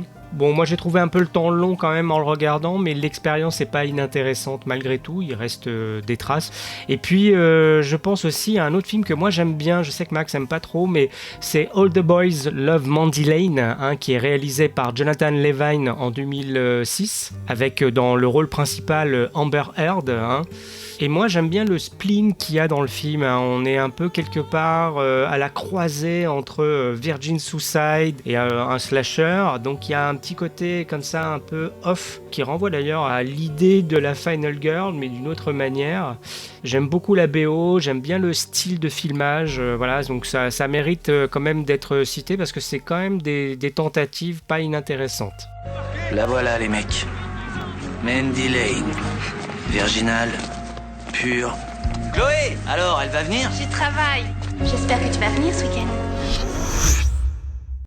On l'a vu, le slasher est bien vivant et se porte même très bien. Mais comment expliquer son succès ? Un succès étalé sur 50 ans de cinéma et qui fait désormais partie intégrante de la pop culture.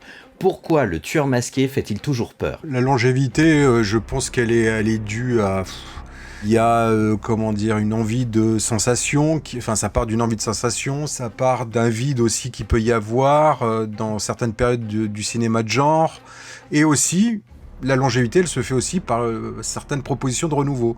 On a parlé tout à l'heure de Scream. Je pense que Scream a permis à ce que le sous-genre se perpétue dans le temps. Et diverses propositions qui se sont faites depuis les 40 dernières années ont permis à ce sous-genre d'avoir une certaine longévité. Après, est-ce que cette longévité, elle est intéressante ou pas ? Enfin, après, vous savez que moi, c'est pas un sous-genre qui m'intéresse vraiment.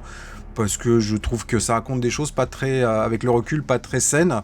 Donc on peut y prendre un certain plaisir graphique, on va dire, dans ce sous-genre-là, pardon.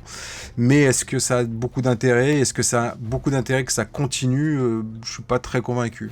Moi, ce qui me marque pour rebondir, parce que pareil, n'étant pas un fan absolu du slasher, et Adrien et Mick auront sûrement une autre lecture et un autre éclairage, moi, ce que je remarque quand même, parce que la jeune génération, ils parlent du slasher comme quelque chose, comme un pilier, quoi, du cinéma horrifique, et comme quelque chose de très vivant. Et moi, ce qui me marque là-dedans, c'est à quel point, pour en avoir revu pas mal, c'est de l'horreur, hyper intégré dans l'hyper quotidien. C'est vraiment le côté, le décorum, à part quelques apartés comme les Freddy et encore, c'est toujours, donc des jeunes gens bien sûr, mais c'est les vacances, les maisons, la banlieue, l'école. En fait, le décorum, il est hyper quotidien. Donc ça, je pense que ça joue pas mal. Parce que c'est pas du tout exotique en fait, et je pense que génération après génération, on s'y retrouve beaucoup en fait dans ces imageries d'horreur. Avec des tueurs que moi personnellement ça me fait pas du tout peur, le tueur monolithique avec l'arme blanche, mais encore une fois c'est une imagerie de la peur qui prend différentes facettes. On en parlait avec Art le Clown qui est très Joker anarchique, terroriste d'une certaine manière, alors qu'avant ça représentait peut-être quelque chose d'un peu plus ciblé, mais on est sur des incarnations finalement de l'actualité, quoi. Il y a une résonance en fait entre ce que l'on pourrait faire ou les peurs qui restent actuelles avec ce décorum hyper quotidien. Donc moi j'ai l'impression que ça reste fort sur cet aspect-là, quoi, sur le côté non exotique en fait du genre. Ouais, moi je vais dans ton sens. En fait, il y a un côté, puisque ça s'adresse aussi, c'est un type de cinéma qui s'adresse avant tout aux jeunes, ou aux jeunes qu'on a été aussi. Il y a un truc qui peut être remis à jour régulièrement, c'est-à-dire avec l'arrivée des téléphones portables, l'arrivée des réseaux sociaux, etc. On peut regarder et voir l'évolution des mœurs, des technologies et des rapports entre les gens aussi, le cynisme aussi qui s'introduit aussi dans les conversations, etc. au fur et à mesure. Donc il y a c'est quand même un genre qui est très codifié, un sous-genre qui est très codifié et qui permet aussi des updates régulièrement, tous les 10 ans, etc. Maintenant, c'est vrai qu'il y a un avant et un après Scream, comme on l'a dit. Chaque film essaye de faire une relecture et propose quelque chose d'inattendu ou qui n'a pas été fait au préalable. Donc parfois, il y a eu des films comme Cherry Falls où il faut plus être vierge pour ne plus être tué, et donc du coup l'école organise en gros une grosse partouche générale pour évacuer cette question-là. C'est dommage parce que le film va pas au bout de son concept. Il aurait fallu que ça soit piloté par quelqu'un un peu plus punk, mais c'est un peu trop guindé. Mais il y a cette idée-là pour essayer de faire avancer le schmilblick et toujours proposer un seul ou deux éléments supplémentaires. C'est timide, mais ça avance progressivement. Et donc je pense que en tant que spectateur, fan du genre ou pas, tu viens retrouver ce que tu connais avec une petite sauce un peu différente, quoi. Voilà, je pense c'est pour ça que c'est assez pérenne dans le temps. Moi, je pense que c'est lié aussi au fait que ce soit des films confort, c'est-à-dire que on le sait, enfin, pour ma part en tout cas, aucun slasher me fait peur, c'est très très rare. Au final, c'est un mélange entre de l'horreur classique et un teen movie.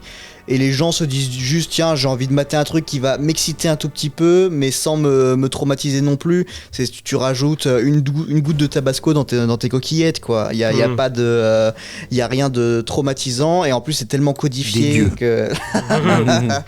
Non, mais c'est tellement codifié qu'en fait tu t'y retrouves, c'est vraiment confort. Et je pense que c'est ça, hein, c'est juste ça qui fait la longévité du truc. Pour les plus jeunes, tu te dis que tu vas vivre un truc un peu foufou. Pour nous, tu te mets dans des chaussons et voilà. Ouais, c'est bordé, quoi. La fille du fermier, prise 1. Il faut que je sois célèbre, Wayne. Tous les meilleurs le sont. Y a personne d'autre qui est comme toi. Tu sais pourquoi? Pourquoi? Parce que t'es faite pour être une star. Comme beaucoup de sous-genres du cinéma d'horreur, il y a un aspect réactionnaire qui est dedans. On dit si tu as des relations sexuelles, tu vas te faire trucider. Si tu fumes de l'herbe, etc., tu vas te faire trucider aussi, etc. Il y a quelque chose d'assez réactionnaire. Complètement. Quelque part, c'est quasiment tout le cinéma d'horreur qui est un peu basé là-dessus. Je crois que c'est même Stephen King qui en parle très bien. Mais justement, à partir de Scream, comment on va jouer avec ça? Parce que en gros, les mentalités vont commencer à évoluer aussi sur plein de questions. Et ce qui est intéressant, c'est que le fait de rentrer dans une ère un peu méta, il y a un questionnement sur le fait que ça soit réac, en fait. Et donc, ce qui va être intéressant, c'est de voir comment ils s'acoquinent de ce changement de mentalité, ou pas, d'ailleurs, si on revient à des fondamentaux. Mais moi je l'ai pris comme ça se trouve, je suis naïf, mais moi depuis, pas sur tous les slashers, mais sur la majorité des slashers que j'ai vus, pour moi ce truc-là, c'est une critique du puritanisme américain. Et c'est pas du tout une façon de dire il faut pas baiser. Ah, c'est pas si clair que ça. Pour moi, c'est genre, regardez à quel point c'est cucu de si vous baisez, vous êtes tué. Moi, je pensais que c'était justement une critique. Sur les films suivants, je pense que sur les années 80-90, on est dans un autre monde. Ouais. Sauf Slumber, parce que pour le coup, Slumber, c'est vraiment féministe pour moi. Ouais, ça, et tu en parles très bien dans ton Express. Mais... Voilà, mais du coup, pour moi, ils sont tous plus ou moins conscients de la connerie, non? Alors, là-dessus, non, moi, perso, je suis pas d'accord. Je pense que réellement, et t'as raison, Mick, c'est une question d'époque. Soyons clairs, c'est un sous-genre putain de réac à la base qui s'est remis en question ces dernières années. Mais à la base, c'était pas du tout ça. C'est hyper masculiniste, c'est hyper... Rien que dans la façon de cadrer les corps des femmes et la morale qui s'en suit. Je suis naïf, peut-être. Dans chacun des films, on peut pas dire que c'est qu'il y a du recul et qu'il y a une vision... non, je suis pas d'accord avec toi, pardon. Moi, je pensais... En fait, je vois un peu le slasher, moi, comme une espèce de vaste parodie, tu vois. Je trouve que tout est tellement too much... que justement je me suis dit en fait ça critique ce truc là plus que ça ne le met en avant, mais je suis peut-être dans le faux. La surenchère elle est purement financière. Il fallait en faire toujours plus, c'est pas une question de remise en question ou de parodie, c'est juste une question de pognon. Tous ceux qui couchent dans ce film se font tuer. Génial. Sois sage. Et comment on en sort? Ce genre de film se termine quand la dernière fille qui reste arrive enfin à tuer le méchant. C'est Paula. C'est elle, la dernière fille. On n'a qu'à rester avec elle jusqu'à la fin du film. Et quid de la Final Girl?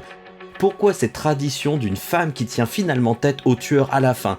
Le slasher est-il féministe? Ou bien est-ce une bonne excuse pour exploiter son male gaze, voire étaler sa fascination pour la violence faite aux femmes? On peut plus traiter les personnages féminins de la manière dont on traitait les personnages féminins dans les années 80-90, c'est un fait, et heureusement. Et en fait, ce qui est intéressant, c'est d'observer comment les scénaristes vont utiliser cet état de fait, c'est-à-dire de transformer les personnages qui, à la base, quand même, les Final Girls, sont toujours les filles qui sont les plus intéressantes, celles qui sont toujours un peu en retrait, qui sont un peu isolées ou qui ont un regard autre que les autres personnages qui pensent qu'à la bagatelle, comme on dit, qui avaient déjà ça un peu en germe. Ok, c'est très ténu, mais il y a quand même ça. Et puis, on peut le lire comme ça, même si on peut aussi le voir, et c'est, je pense que le fondement de ce sous-genre, c'est quand même être réactionnaire. Mais ce qui est intéressant, c'est de voir qu'aujourd'hui, les personnages de Final Girl sont assez astucieuses, elles mènent la danse.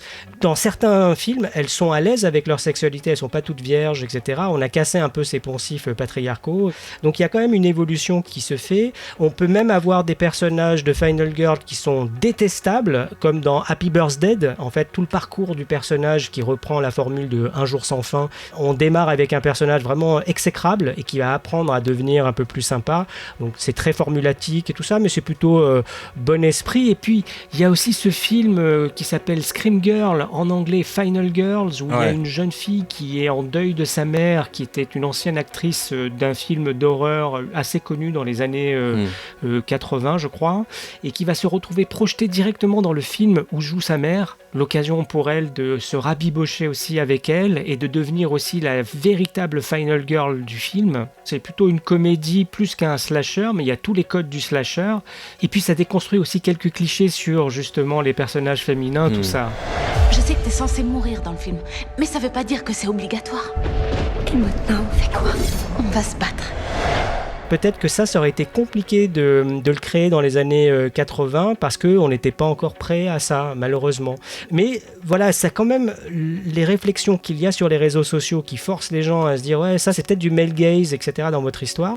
Ça a forcé, par exemple, Damien Leone à se poser des questions vis-à-vis de ça. C'est-à-dire que dans son premier film Terrifier et dans le deuxième, on a des femmes qui se font trucider salement. Et comme il a été un peu sujet à un shitstorm sur Internet, il a rectifié le tir dans le troisième et il s'attaque aux hommes qui vont subir exactement le même traitement que dans le premier film. Pour ceux qui l'ont vu, je pense que vous voyez ce que je veux dire.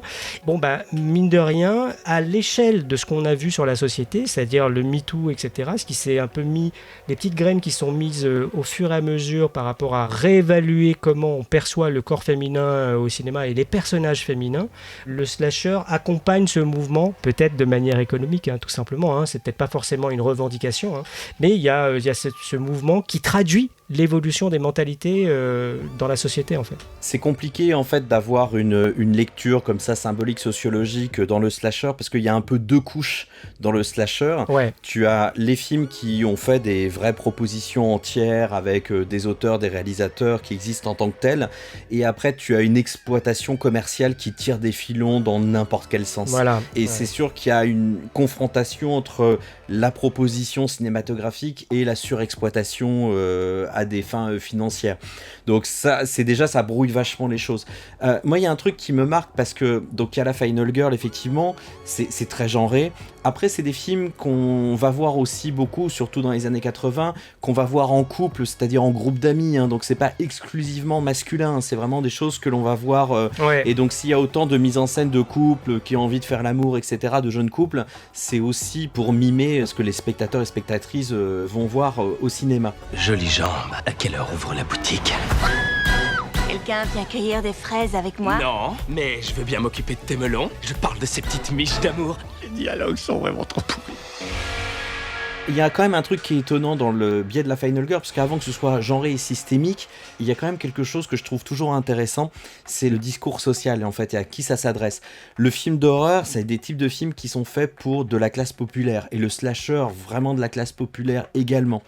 Et donc, il n'y a que dans les films qui sont dédiés aux classes populaires que l'on peut voir les personnes qui sont tout en bas de l'échelle, voire les moins armées possibles, devenir in fine les héros du film. On voit jamais ça dans les James Bond, dans le genre de choses, quoi. C'est vrai. Et c'est ça qui est intéressant. Donc la Final Girl, oui, mais c'est avant tout le personnage qui est le moins armé, forcément pour faire un effet de surprise à un moment donné du récit, mais c'est aussi, je pense, pour s'adresser aux gens qui sont monsieur et madame tout le monde, et aussi pour leur dire qu'ils peuvent être le héros ou l'héroïne d'une histoire, quoi. Moi, c'est ça aussi, et que c'est peut-être pas totalement vrai, et c'est pas un prisme qu'on peut appliquer à tous les films, mais moi c'est ça que j'aime sauvegarder, en tout cas, du slasher et de cette figure de la Final Girl. Vous ne pouvez ni fuir, ni vous cacher. Arrêtez-le, avant qu'il vous tue.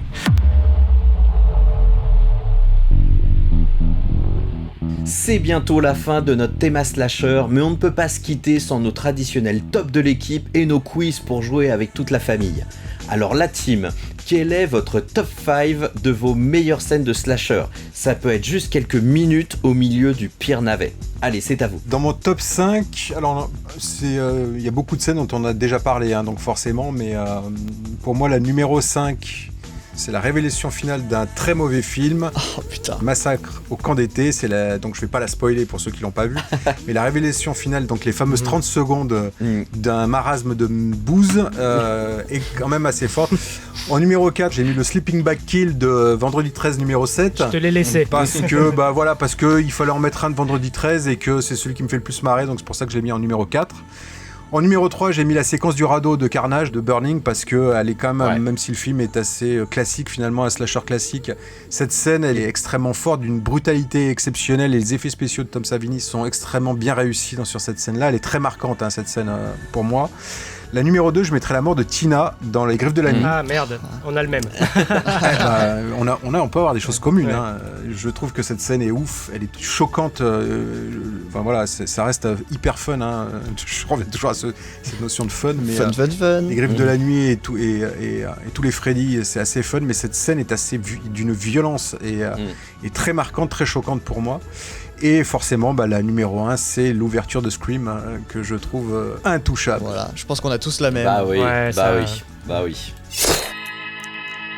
Alors du coup, moi, top 5, j'ai l'intro de Pieces, donc ça parlera pas forcément à tout le monde, mais en gros, c'est un gamin qui fait un puzzle d'une femme à poil, et après, du coup, sa mère vient le voir, elle lui dit c'est pas bien, t'es un petit pervers, et il la bute à coups de hache, voilà. Donc ça met dans le mood. Top 4, j'ai mis la scène du jacuzzi de Halloween 2, dont on avait déjà parlé très vite fait, voilà, parce que j'adore cette scène, elle me fait à la fois marrer, et à la fois je trouve qu'elle est hyper graphique, enfin c'est une de mes préférées. Top 3, bon là vous allez me chier dessus peut-être, mais c'est la scène dans Scream 2 de l'auditorium, enfin quand il y a un meurtre derrière une vitre insonorisée, je trouve que c'est super fort. Enfin je sais pas si c'est avec toi Mick qu'on en avait parlé de celle-là, mais oui, si. C'est celle qui tient vraiment le film. Top 2, moi j'ai pas mis Tina, j'ai mis la scène du bain dans Freddy avec la main entre les cuisses de... Voilà, on voit le canaillou. Non, même pas. Nancy, voilà, entre les cuisses de Nancy. Non, je la trouve très marquante, voilà, et même ce qui s'ensuit. Et évidemment, top 1, l'intro de Scream, je pense que voilà, c'est imbattable. Imbattable. Alors toi Mick? Ouais, moi en top 5, je mets un meurtre qu'il y a dans Rosemary's Killer, de Prowler, dont on a parlé dans le premier épisode. C'est un moment, il y a un mec qui s'apprête à avoir des relations sexuelles avec sa chérie, qui est sous la douche, et en fait le tueur arrive derrière lui met la main sur la bouche et fait traverser une espèce de long couteau tout le long du crâne, enfin de part et d'autre, du sommet jusqu'à la gorge, et en fait il le maintient longtemps, ça saigne, et c'est très long en fait, et le mec finit par ouvrir les yeux et les yeux sont tout blancs. Et je trouve que l'image est tellement puissante, il y a un truc très fort.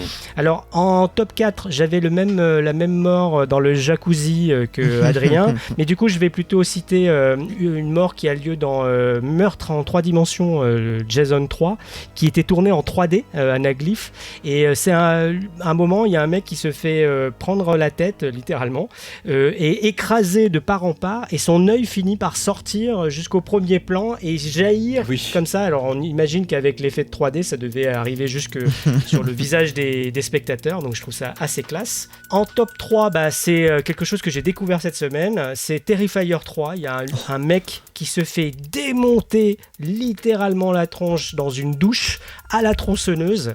Ça démarre de manière très très très violente et ça se termine encore plus loin encore si c'était possible, et donc c'est tellement graphique, tellement énorme, et surtout il y a des testicules à l'écran qui se font vraiment défourailler. Il y a un truc, il y a un truc énorme. Voilà pourquoi tu aimes. Voilà, c'est ça. Faut assumer. J'assume. J'ai aucun problème. Un truc de quand tu verras Maxine, t'as un truc de testicule aussi. Ah ok. Voilà. Et puis dans le top 2, je mettrai l'intro de Scream, qui est vraiment extraordinaire pour toutes les raisons qu'on a déjà citées. Et en numéro 1, Max, je suis comme toi, moi c'est mon numéro 1, c'est la mort de Tina qui se fait lacérer au plafond. Bien sûr, c'est peut-être moins fort que la construction de la séquence Scream originale, mais je trouve que le dispositif est tellement incroyable, et surtout je me souviens de l'impression quand je l'ai découvert, donc ça reste mon top 1 ever. Tina.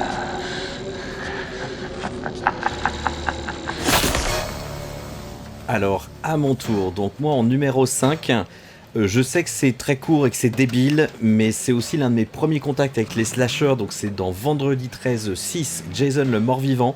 Au tout début, en fait, il y a une espèce de pré-générique qui parodie James Bond, où il y a Jason qui marche et qui donne un coup de machette. C'est génial, ça. Et ça, j'ai trouvé ça complètement incongru et fou. Et j'ai jamais pu oublier ça. Donc moi, j'adore cette petite intro de Vendredi 13-6. Numéro 4, parce qu'on est toujours dans les slashers, il y a toujours la fin complètement absurde, etc. Et donc moi, ma fin la plus absurde, la plus pas possible de chez pas possible, hyper choc après le choc après le choc, c'est la fin de Evil Dead Trap, donc le film japonais.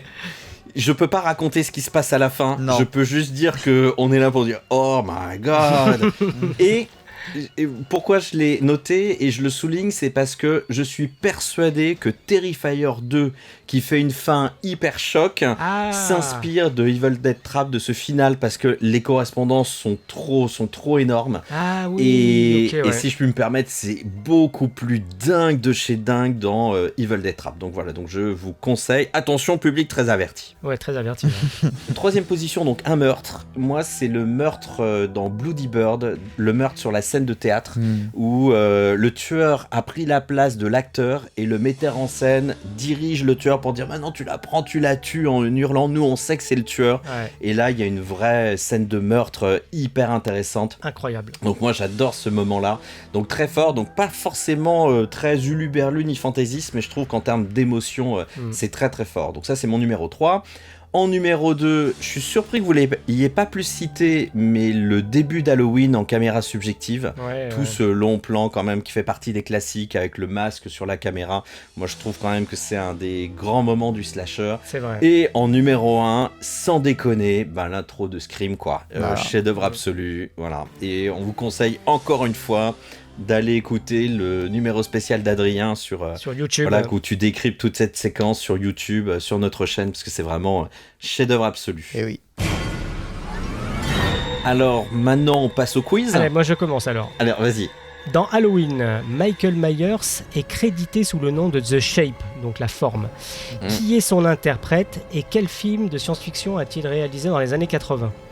Ah, c'est Tommy Lee Wallace. Oui. Non, c'est pas lui. Non, c'est pas Nick Castle. C'est Nick Castle. Non, c'est Nick Castle. C'est Nick Castle, c'est l'autre, merde. Et qu'est-ce qu'il a réalisé ? Je sais pas. Starfighter. Starfighter, mais oui, le meilleur film des années 80, oublié. Starfighter. 0,5 chacun. Alors, à mon tour, j'ai une question. Quelle suite de slasher a été produite tellement au rabais que le film est constitué à moitié des scènes du premier opus ? Sleepaway Camp ?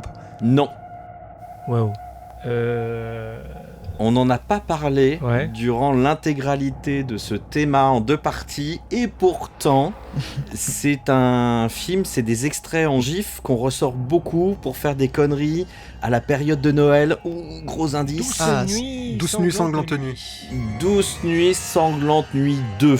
En 1987, il contient 40 minutes du premier film sur une durée totale de 88 minutes. Si on enlève le générique, le compte est bon. C'est une horreur cette suite, si je me permets. Je l'avais vu, moi je l'avais chroniqué, les 2 films à la suite, je les découvrais. Donc le 2 c'est une arnaque totale, mais il n'y a pas que ça, hein. C'est-à-dire que le héros du film, donc c'est le tueur, il joue comme une patate, mais le gars en fait avait été recruté pour un rôle hyper secondaire, il a été propulsé premier rôle, enfin tout est une catastrophe dans ce film. Je crois que c'est la pire séquelle et le pire slasher quand même, toute catégorie. Donc on vous conseille ou pas Douce nuit sanglante nuit 2, donc le jour de Noël. Alors, craignant que quelqu'un d'autre ne détienne les droits du simple titre Vendredi 13, qu'a fait Sean Cunningham, le producteur et réalisateur du film, pour se couvrir avant que le film ne soit tourné ? Proposition numéro 1, il a enregistré le titre comme marque déposée auprès de la MPAA. Numéro 2, il a déposé un synopsis factice auprès de la Writers Guild of America, la guilde des scénaristes. En numéro 3, il a diffusé une fausse bande-annonce dans des cinémas. Ou en numéro 4, il a commandé un logo promotionnel à une agence de pub new-yorkaise. Je crois que c'était l'histoire du logo. Moi je dirais le 4, effectivement, le logo qui brise la vitre et qui avait été diffusé dans Variety. Il a fait créer ce logo avec le logo qui brise une vitre, et ensuite il a acheté un encart, une page complète dans Variety, en faisant la pub d'un film sans que le script soit finalisé avant qu'il y ait la moindre personne au casting. Trop bien. Donc ça a permis de blinder, de couper court à tout projet et toute réclamation autour du titre Vendredi 13. Quel slasher méta dont on n'a pas parlé, qui date de 2012, a attendu plusieurs années avant de sortir à cause de la faillite de MGM ? Un slasher méta. Un slasher méta. Qui a été tourné en 2009 et bloqué par la MGM en faillite. C'est La cabane dans les bois. Oh non.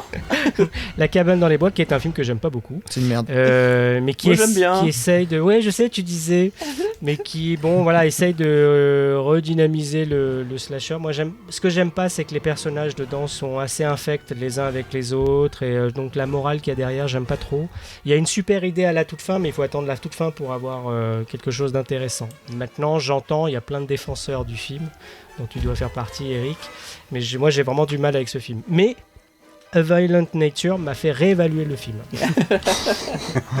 Toujours plus. Toujours plus. Dans les années 70 et début 80, il était courant que les versions françaises traduisent aussi les prénoms des personnages. Donc on se souvient de Jason qui est devenu Jackie dans Vendredi 13 numéro 1. Mais quel autre tueur bien connu de slasher a eu lui aussi son prénom francisé? Michel. Voilà, ce qui nous fait Jackie et Michel. Et excusez-moi, ça ne peut pas être une coïncidence. Non, c'est vrai. C'est comme quoi les planètes s'alignent. C'est la fin de notre théma sur les slashers. Toute l'équipe de retour à l'écran est toujours en vie, ou presque, pour vous souhaiter un bon Halloween. Allez, salut Max. Salut à tous. Salut Mick.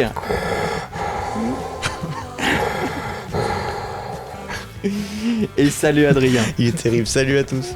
Ciao. Ciao.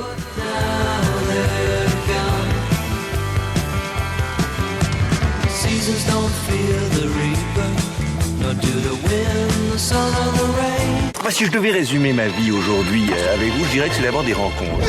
C'est vrai que je ne vis que pour le cinéma. Pour être aimé, il faut être aimable. Vous voulez un chocolat? C'était pas ma guerre. Back and full force. Quelle est votre devise? Je m'appelle Bond. James Bond. Vous délirez totalement là. C'est ça qui permet de voyager à travers le temps. La vie a plus d'imagination que nous. J'espère que je ne vous apprends rien. Vous êtes un mélancolique. Mélancolique, mon cul.